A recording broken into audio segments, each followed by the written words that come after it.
ఉండు మళ్ళీ ఈ నుంచి తీసుకునేయండి. ఈ పక్క ఈ నుంచి ఇట్లా తీసుకునే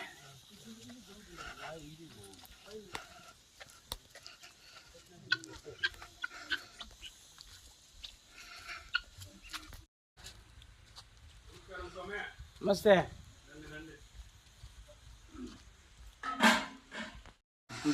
స్వామి వాళ్ళందరూ ఉండరు, సరే రమ్మని చెప్దాము.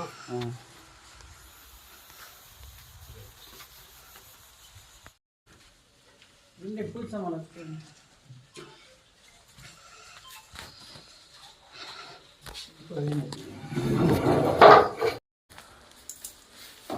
దేవా కనపడలేదా?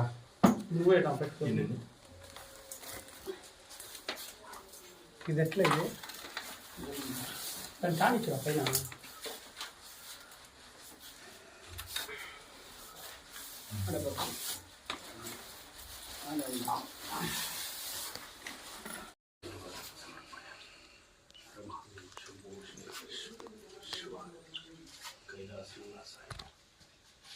స్వామి అయ్యా చేయకుండా మురుగన్ మురుగన్ నామదేశ్య శ్వేత శ్వేతమ్మ నామదేశ్య హేమంత్ నామదేశ్య తేజశ్రీ నామదేశ్య సకుటుంబాన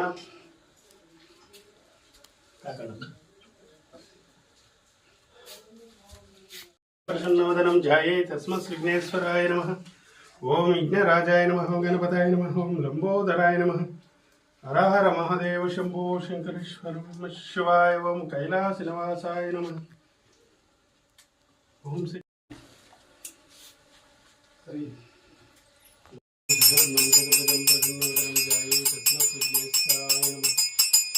ఓం సర్వమంగళ మాంగళ్యే సాధికే త్రయంబకం పుష్టివర్ధనం నిర్మంగళ విశేషణం కృష్ణాయ.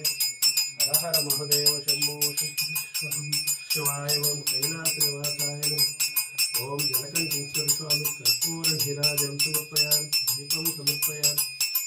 ఓం శక్తి పరాశక్తి పరమేశ్వరి నారాయణే నమస్తే.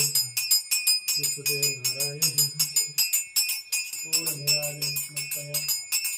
ఓం గంగానాథ కర్పూర హర హర మహాదేవ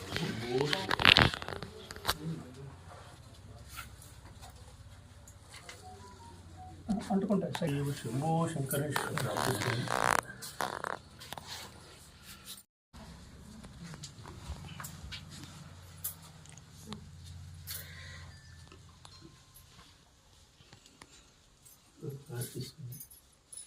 ఆది దంపతుల పాదచేస్తాం పావనం శుభం. ఓం హర హర మహాదేవ శంభో ప్రాప్తిరస్తు. ఆది దంపతుల అనుగ్రహ ప్రాప్తిరస్తు. హర హర మహాదేవ శంభో శంకరేశ్వరం. నమ శివాయ నమ. ఓం నమ శివాయ నమ శివాయ నమ.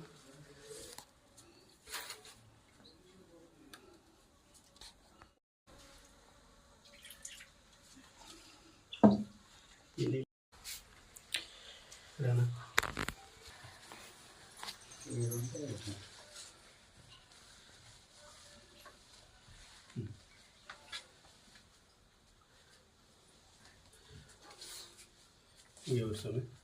అంతే అంతే. అమ్మగారు ఎవరిని వచ్చినారా?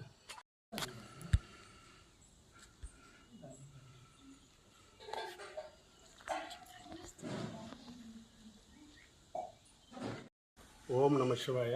మొగలి దేవరకొండ దేవస్థానం మన అన్న గంటావూరు గంగమ్మగుడి చైర్మన్ గారిని ఆహ్వానించినాము. వచ్చినారు, దర్శనం జరిగింది. ఇక్కడ నిత్యాన్నదానం ఉన్నది కంటిన్యూగా. అన్నగారి వల్ల ఏదైనా మాకు సపోర్టు చేయమని చెప్పి ఓం నమ శివాయ. అందరికీ నమస్కారం. ఓం నమ శివాయ. మనము బంగారపల్లి మండలం మొగలీశ్వర్ అంటే తెలియని వాళ్ళు ఉండరు. ఆయన పుట్టినరోజు జాగా అది. అట్లా ఇక్కడ మన కొండపైన అమ్మవారు కూడా పార్వతమ్మ దేవి కూడా పుట్టిన జాగా ఇది. దేవరకొండ అంటారు. ఇక్కడ చాలా విశేషంగా జరుగుతుంది. పౌర్ణమి కానీ మిగతా రోజులు కానీ అభిషేకాలన్నీ కూడా చాలా బాగా జరుగుతుంది. ఇప్పుడు ఏమంటే జనాలు ఈ మధ్య కొంచెం పౌర్ణమికి అంతా బాగా వస్తూ ఉన్నారు కాబట్టి వీళ్ళు కూడా కొంచెం కొండ కింద జనాలకు కొంచెం అన్నీ ఇదిగా ఉండాలనేసి అభివృద్ధి చేస్తూ ఉన్నారు. ఈ అభివృద్ధి చేయడం దాదాపు ఈరోజు ఇప్పుడు మనం నాకు సంవత్సరంగా పిలుస్తూ ఉన్నారు. మనకి ఈరోజే ఆ పార్వతమ్మ దేవి మనకి దర్శనం ఇవ్వాలనుకోండి కాబట్టి ఈరోజు సోమవారం మనం వచ్చినాము. మనం వచ్చి ఇక్కడ చూస్తే ఇక్కడ అన్నీ రెడీ చేస్తూ ఉన్నారు. రెడీ చేసినంటే మనం కూడా దీనికి రెడీ చేసేదానికి ఆ అమ్మ ఆశీర్వాదం ఇప్పుడు కాదు, దాదాపు నేను ఒక 7 ఏళ్ళ ముందు వచ్చి మొక్కొని పోయినాను. అప్పుడు చాలా కష్టంలో ఉన్నాను. మొక్కొని పోయినప్పుడు తల్లి నేను బాగా పెడితే నేను వస్తాను, అవలాయిన సాయం నేను చేస్తాను అనుకుంటే ఖచ్చితంగా ఆ తల్లి నన్ను ఈరోజు ఇక్కడికి పిలుచుకొని వచ్చి నాకు కూడా సంతోషంగా ఉంది. అట్లే నేను ఆ తల్లికి నేను మాట ఇచ్చిన, స్వామి టెంకాయ పగలు కొట్టినప్పుడు అడిగినాడు ఇదేమో కోరికలు పెట్టినారనేసి. ఖచ్చితంగా కోరికలు అయితే నేను పెట్టినాను కాబట్టి అది ఇదైంది. నిజంగా నా వంతు అయిన సాయం కూడా ఈ ఇంప్రూవ్మెంట్కి ఇక్కడ ఏం చేయాలో అనేసి నా వల్ల అయిన సాయం కూడా చేస్తాను. అట్లే మీకు కూడా చుట్టుపక్కల చాలా మంది ఉన్నారు. మన శివాలయము, మన పార్వతమ్మ దేవి, ఇది మీ వల్ల అయిన సాయం ఉంటే కూడా జీవితంలో ఎన్నేళ్ళు అయితే కూడా మన గుడికి ఎంత కష్టపడితేనో రుణపడి ఉంటాము. మీ వల్ల అయిన సాయం కూడా దాతలుగా వచ్చి ఇక్కడ మీ వల్ల ఏమవుతుందో దాన్ని సాయం చేస్తే ఖచ్చితంగా మీ పేరు కూడా ఇక్కడ నిలబడుతుంది. ఏమంటే పుణ్యస్థలం ఇది, మీకు అందరికీ తెలుసు. ఆ స్థలానికి ఇప్పుడు నేను ఇంత దూరం వచ్చినాను. ఖచ్చితంగా నేను కూడా వాళ్ళకి ఫుల్ సపోర్ట్ ఉంది. ఇవన్నీ పూర్తి అయ్యే వరకు కూడా సపోర్ట్గా ఉంటాను. మీ సపోర్ట్ కూడా ఉంటే కొంచెం ఫాస్ట్గా పని జరుగుతుంది అనేసి అడుగుతున్నాను. ఓం నమః శివాయ.